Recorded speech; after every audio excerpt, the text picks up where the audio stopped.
don't feel part of the poem reading from Foolscap, but I can read it, it's big print. The other one is small print.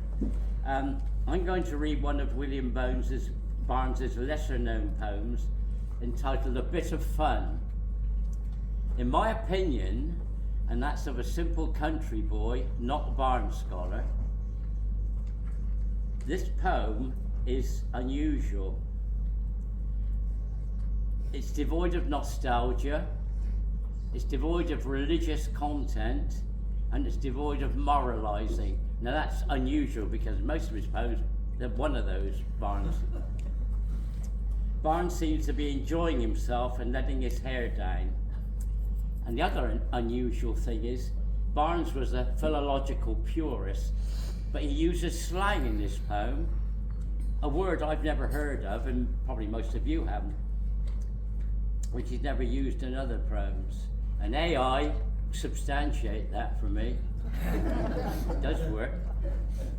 That word is prog, P-R-O-G, which was used from the mid-1600s as a slang word for food. And it came from the foragers and the beggars who had it was a cant word for food amongst those who got their food from begging and foraging. And it was slang, it wasn't Saxon word. Another word in the poem that does not appear in Barnes's glossary, which I've never heard of, and I've been reading for 30 years, is the word barm, B-A-R-M, which means a tub of fermenting beer. And I looked, I thought, where does that come from? And it comes from the Low German berm, B-E-R-M, spoken by the Saxons in Germany. Now the interesting thing is, the English Saxons would not have been able to understand their compatriots in Germany speaking the Saxon language, nor would other people in Dorset, in Wessex, the West Saxons, understand the dialect spoken by people in Dorset. And it's even more intriguing that the Blackmore Vale, it's the only place you hear the word datter for daughter. It's not spoken anywhere in Dorset. So even within the county, there was a divergence. And the strong Dorset dialect, which I won't read the standard English poems because it's not a pure language, it's a hybrid. Standard English is a hybrid language. Saxon is pure, as Barnes continually pointed out.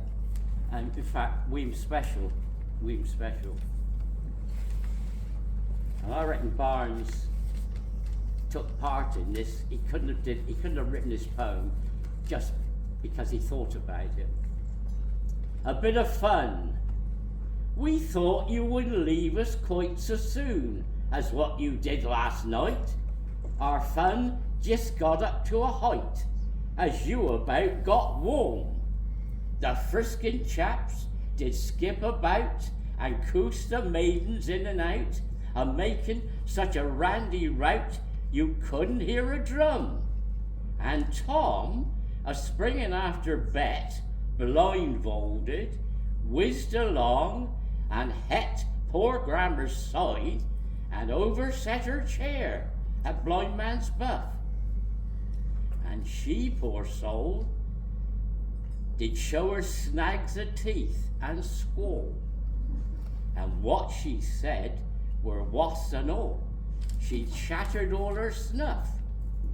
And Bet, a hopping back for Vera Tom, struck Uncle somewhere near and made his hand spill all his beer right down her palm and back.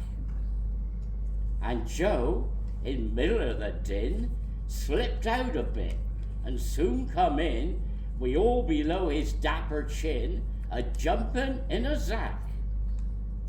And in a twinkling, t'other chaps just hung into a crook with straps, and maiden bear the maiden slaps, and prickins wi' a pin.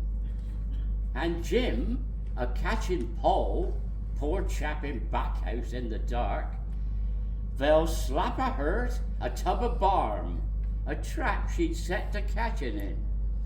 And when we zopped down out of breath and made a circle round the heath, a keeping up our harmless meth till supper were a come, and after we'd had some prog, all t'other chaps began to jog, we sticks to lick a thief or dog to see the maiden's womb.